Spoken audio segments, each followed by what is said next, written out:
Indian revenue service के बहुत class one अफसर थे दिनेश बोरा जी, बहुत अच्छी राजनीति की पकड़ रखते हैं और राजनीति की समझ रखते हैं, और पूरा जिंदगी उन्होंने राजनेताओं के इस दांव पेच को, उनके छापों को, उनके व्यापार को समझने में अपनी खपाई है। दिनेश जी, राहुल गांधी पर जो कार्रवाई हुई वो कांग्रेस के लिए नुकसानदायक है या फायदेमंद है? जी नमस्कार आप सबको। मुझे कोई नुकसान होता नजर नहीं आ रहा है यहाँ पर। ये फायदे का ही सौदा है सारा का सारा। राजनीति में कभी कभी हम एक क्या कहते हैं, एक ऐसे कुएं में चले जाते हैं जहां हमें लगता है कि यही सारा विश्व है, यही सारी दुनिया है, उसके बाहर कुछ नहीं, जो है हम ही हम हैं। पर इस वक्त की चक्की में ना जाने कितने सिकंदर पिस गए, आए और चले गए। लोगों को गुमा हो जाता है कि शायद एक अंग्रेजी में कहावत है, डायमंड्स आर फॉरएवर, हीरा है सदा के लिए। और यहाँ कुछ सदा के लिए होता नहीं है साहब, जो आया है वो जाएगा भी। लेकिन राहुल का कद बढ़ गया। राहुल को लीडर एक्चुअली इन्होंने नहीं बनाया, राहुल लीडर बन गए थे भारत जोड़ो यात्रा के अंदर ही, एक्चुअली देखा जाए तो उस यात्रा ने उन्हें वो स्टेचर प्रदान कर दिया जिसकी शायद उन्हें कई वर्षों से तलाश थी। जब कोई इंसान जनता के साथ जुड़ता है, सड़क पर चलता है, पगडंडियों पे चलता है, गांव में चलता है, छोटी छोटे सड़कों पर चलता है, तो तब उसे पता लगता है कि भारत कैसा है। गांधी जी जब पूरा भारत घूमे थे तभी उन्हें भारत का ज्ञान हुआ था, जब उन्हें गोखले साहब ने कहा था। अब जहां तक बीजेपी की बात है, वो सोचती है कि राहुल गांधी को हम वक्तव्य नहीं देने देंगे और राहुल बाहर चले जाएंगे। तो यहां पर सत्ता किसको चाहिए, पहले यह प्रश्न पैदा होता है। सत्ता भारतीय जनता पार्टी को चाहिए। सत्ता के पीछे भाग कौन रहा है? सत्ता के पीछे बीजेपी भाग रही है। तो सत्ता किसी हालत में हाथ से फिसल ना जाए, ये वो सोचते हैं। लेकिन राहुल ने अपनी मंशा पहले ही क्लियर कर दी थी कि वो तपस्या करने के लिए आए हैं। चलो तपस्या करें या नहीं करें वो अलग बात है, लेकिन उनका एक रूप तो बन गया है। धीरे धीरे छवि बन जाती है। महात्मा गांधी के पास कोई पद नहीं था, लेकिन ना जाने कितने पदों से बड़े थे वो। तो बहुत सारे लोग भारतीय जनता पार्टी में इसको कि ये ओबीसी का असम्मान किया इन्होंने, एक पूरा कौम का इन्होंने तौहीन कर दी। उनका काम है, वो नैरेटिव है, वो चला रहे हैं। लेकिन जनता का भी तो एक नैरेटिव होता है ना, जनता भी तो कुछ देखती है ना। जरूरी थोड़ी कि जनता आपके नैरेटिव के ऊपर चलेगी। ठीक है, आपके पास व्हाट्सएप यूनिवर्सिटी है, अपने लोग हैं, लेकिन कोई जरूरी थोड़ी है कि भारत की जो 100 करोड़ जनता है वो भी आपके साथ चले। उनका भी तो एक मन है ना उनका। अब लोकतंत्र ही खत्म कर दे तो और बात है, इलेक्शन ही खत्म कर दे तो और बात है, नागालैंड मॉडल उसको ले आए कि हाँ विरोध पक्ष में कोई नहीं रहेगा तो और बात है। तो मैं भारतीय जनता पार्टी की राजनीति को 4 शब्दों में समेटना चाहूंगा, जो उनके आज के प्रतीक माने जाते हैं। कभी कभी लगता है कि जब आप राजनीति करते हैं तो आप उस लेवल पर नहीं जाना चाहिए जो 4 शब्द मैं कहने जा रहा हूं। उत्पीड़न, प्रताड़ना, प्रतिशोध और विरोध पक्ष के प्रति एक्सट्रीम घृणा। ये लोकतंत्र की निशानियां नहीं होते साहब, ये तानाशाही की निशानियां होते हैं। आप लोकतंत्र में प्रतिशोध की राजनीति नहीं करते हैं, प्रताड़ना की, उत्पीड़न की राजनीति नहीं करते हैं, आप घृणा की राजनीति नहीं करते हैं। ये विरोधी हैं, ये शत्रु नहीं है, ये विरोधी हैं, ये देशद्रोही नहीं है। एक बात और कहना चाहूंगा, आपने एक पैराडाइम सेट कर दिया भारत में विंडिक्टिवनेस का, कि राजनीति अब विंडिक्टिवनेस से होगी। तो ध्यान रखिएगा, कई वर्ष पहले पाकिस्तान ने खाई खोदी थी भारत के लिए आतंकवाद की, उसमें गिरा कौन? पाकिस्तान खुद। प्रतिशोध की राजनीति की बीज किसने डाले हैं, विष के बीज किसने डाले हैं? इन्होंने डालेंगे। गिरेंगे कौन?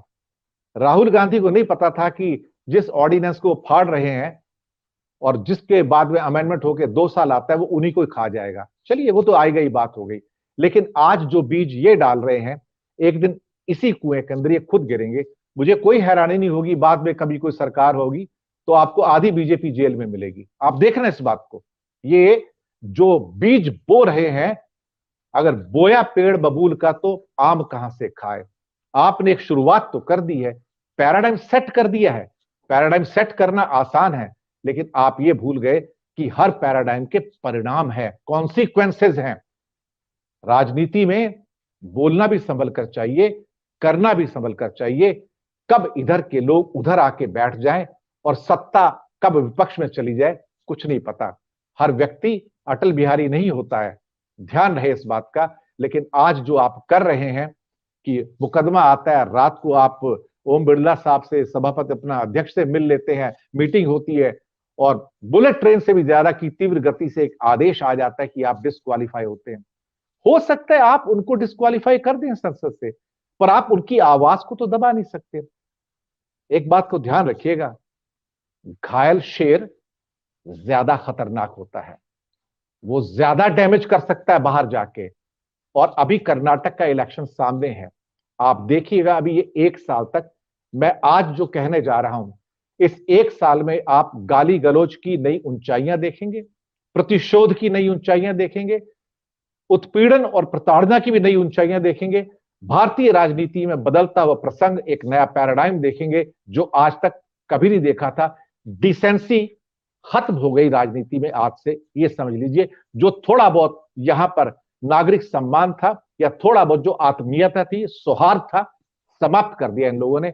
आज विष के बीज बो दिए हैं, कल का इंतजार कीजिए, ये पेड़ भी फलेगा और ये बीज भी जो फल बनकर लगेंगे ये आपको ही खा जाएंगे। मेरा सिर्फ इतना कहना है पहले सबमिशन। दिनेश बोरा जी, जो अभिषेक कह रहे हैं कि 12 मिनट में बजट पास करा दिया गया, क्या आपको, चूंकि रेवेन्यू के एक बड़े अफसर रहे हैं, कभी आपने देखा है कि 12 मिनट में देश का बजट पास हो जाता हो? सर संसद की जरूरत क्या है, एक ऑर्डिनेंस अपना पास कर दो ना, इशू कर दो, बात हो गया। क्या करना संसद को? और जो 303 लोग लोकसभा में बैठे हैं, मनी बिल तो वैसे देखा जाता है लोकसभा के लिए होता है, राज्यसभा के लिए तो फॉर्मेलिटी, अगर पास नहीं भी करेगी तो भी क्या फर्क पड़ता है। वो 303 लोग या 325 लोग जो बैठे हैं, क्या उनसे उनकी सोच को छीन नहीं लिया गया है कि आप उठ के एक अमेंडमेंट पेश नहीं कर सकते, सुझाव नहीं दे सकते? भाई आप बैठे किस लिए वहां पर? जब इंसान से उसकी सोच छीन ली जाए कि आपके पास कोई अधिकार नहीं है, आपको सिर्फ 2 हाथ उठाने हैं, मेज थपथपानी है और यस बोलना है, तो फिर क्यों ये ढोंग किस लिए संसद का? मुझे नहीं समझ में आता। आप जिस पर हाथ रखते हैं उसको ध्वस्त कर देते हैं। अभी पिछले कुछ महीनों से एक क्या कहते हैं स्लोगन चल रहा है, मुझे आजकल स्लोगन के जो अर्थ है ना, कई महीनों के बाद पता लगते हैं। दिमाग स्लो हो गया आजकल सर, मेरा भी। तो क्या है ना, अंदर का जो सॉफ्टवेयर है ना स्लो होना शुरू हो गया है, उसका रैम जरा ढीला पड़ गया सर। तो कई महीने लगते हैं कि मोदी जी ने कुछ कहा, तो मतलब क्या है एक्चुअली? वो मदर ऑफ डेमोक्रेसी। अब समझ में आ रहा है कि मदर ऑफ डेमोक्रेसी में हाथ लगाया तो डेमोक्रेसी खत्म हुई है। लेकिन 4-6 महीने पहले ये वर्ड बड़ा अच्छा लगता है कि मदर ऑफ डेमोक्रेसी, भारत पूरी दुनिया के लोकतंत्र की मां है। पर यहाँ तो मां बहन एक हो रही है सर। अब इससे ज्यादा कुछ कह नहीं सकता, क्योंकि मैं एक अच्छे चैनल पर हूं और मैं दूसरी असंसदीय भाषा का उपयोग नहीं कर सकता हूं। लेकिन ये मदर ऑफ डेमोक्रेसी है। आप संसद में जाके माथा टेकते हैं, उस संसद को ही ध्वस्त कर देते हैं। संसद की जरूरत नहीं रहती है। अडवाणी जी बेचारे देखते रह जाते हैं हाथ जोड़ के और ये आगे चले जाते हैं।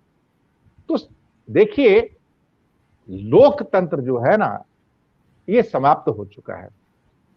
अब मैं आपको बताऊं, अगर अभी एक घोषणा हो जाए कि हम देश की भलाई के लिए 10 साल के लिए चुनाव स्थगित कर रहे हैं, लोग ऊपर जाए और तालियां बजाए, तो लोग बजाना शुरू कर देंगे सर, कि देखिए देश कितना प्रोग्रेसिव हो गया है और लोग क्या सोच रहे हैं।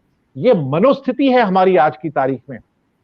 हमसे, हिंदुस्तानियों से, एक बड़े तबके से उसकी सोच, उसका विचार छीन लिया गया है साहब। आप रोबोट भी नहीं है, रोबोट के अंदर भी एक कुछ हार्ड डिस्क लगा रहता है, उसकी भी एक मेमोरी होती है, हमारी वो भी मेमोरी नहीं है। जब एक पढ़ा लिखा है, आप सोचिए, मैं सोच नहीं पाता हूं कई बार कि एक पढ़ा लिखा इंसान, पीएचडी है यार, एमबीए है, एमटेक है, बड़ी बड़ी यूनिवर्सिटी से पास होकर आया है, विदेशों से होकर आया है, हार्वर्ड में पढ़ा है, लेकिन जब उसको सामने पता लगता है कि यार मैं तो बेवकूफ हूं जो हार्वर्ड में पढ़ा हूं। हिंदुस्तान तो वो देश है जहां पर इलिटरेसी की पूजा होती है, इग्नोरेंस की पूजा होती है। यहां पर जो पढ़े लिखे लोग हैं वो बेपढ़े लिखे लोगों के पैरों में, चरणों में पड़े हुए हैं सर। तो दुख नहीं होता क्या सर, जब कोई आपको आके कहता है कि देखिए महात्मा गांधी तो पढ़े लिखे नहीं थे? भाई गांधी जी को आप डीरेल कर रहे हो, गांधी जी को डिस्क्रेडिट कर रहे हो, लेकिन इस सीमा तक तो मत चले जाओ कि आपका वो हाई स्कूल का सर्टिफिकेट था, उसके पास एक डिप्लोमा था। फिर उनके पोते को ध्यान आता है, इन्होंने ये कहा है तो चलो मैं उनको कॉपी भेज देता हूं ऑटोबायोग्राफी महात्मा गांधी की, जिसमें लिखा है कि उन्होंने क्या पास किया था, क्या फेल किया था। ये सर एक बड़ी खबर आ रही है, बड़ी खबर ये है कि ओबीसी का बड़ा अपमान हुआ है। आज बड़ी खबर पे ओबीसी का अपमान इसलिए हुआ है क्योंकि बाबू सिंह कुशवाहा जो ओबीसी है, उनकी 30 करोड़ की संपत्ति आज जब्त की गई है उत्तर प्रदेश में। जी, तो क्वेश्चन ये पैदा होता है कि अब आगे का रास्ता क्या होगा। मैं अशोक जी की बातें बहुत ध्यान से सुनता हूं और अभिषेक जी आपकी बात भी ध्यान से सुनता हूं। संजय जी के क्वेश्चन तो बहुत क्रिस्प होते हैं, एकदम से क्या कहते हैं कि बस वो आपको फिर ना इधर जाने देते हैं ना उधर जाने देते हैं, तो आपको जवाब देना पड़ता है उसका। लेकिन अशोक जी ने कई बातें बड़ी महत्वपूर्ण कही हैं। इन बातों के ऊपर इस भारत देश का भविष्य निर्भर करेगा। आप सोच लीजिए कि देश कहां जा रहा है। आप अभी जिंदा हो तो हो सकता है बाद में, ये तो अभी तो 2 दिन की बात करेगा, अडानी जी की जाके दफ्तर में इनको 2 दिन काम करना पड़ेगा। सर हम तो ये भूल ही चुके हैं, हम अडानी जी के दफ्तर में काम कर रहे हैं। ये उन्हीं का दफ्तर है, ये किसी और का दफ्तर नहीं है। देश भी उनका है, ये इंडस्ट्री भी उनकी है, इसके मालिक भी वो हैं। और कल ही उनकी घोषणा हुई है, तो मैं अभी और एयरपोर्ट लेने जा रहा हूं और मैंने उसकी फंडिंग की तैयारी कर ली है। तो सर क्या जरूरत क्या है। और आज राहुल ने एक शब्द कहा एक भाषण में, एक जगह लोग चूक गए उसको, कहते कहते कि वो कहते अडानी है, ये कहते यही अडानी है एक्चुअली, जहां पे मोदी जी को कहते हैं कि यही अडानी है। दुख होता है, इस देश के प्रति कुर्बानियां भी दी हैं, त्याग किया है, कहां से चले थे कहां पहुंचे हैं, गुर्बत से, गरीबी से, तपस्या करके, कुछ नहीं था, टाट के ऊपर बैठ बैठ के पढ़ पढ़ कर यहां तक आए हैं। और आज ये सुनने को मिलता है इतना पढ़ने लिखने के बाद, तपस्या करने के बाद, कि पढ़ने लिखने का कोई फायदा नहीं है। बेटर टू बी इलिटरेट, गंवार होना इस देश में ज्यादा अच्छा है, क्योंकि पढ़ लिख के फिर बेपढ़े लिखों के जाके चरणों में जाना है तो क्या कर सकते हैं। दुख होता है, दर्द का ये समय है मेरे लिए, ये दर्द का कालखंड है, सहना पड़ेगा दर्द, थोड़ा और सहिएगा। इसी दर्द में से आपके भारत की ग्रोथ निकलेगी, उन्नति निकलेगी, नया भारत निकलेगा। बिना दर्द के, बिना आग के सोना तपेगा नहीं, ये वही समय है, धैर्य रखिएगा।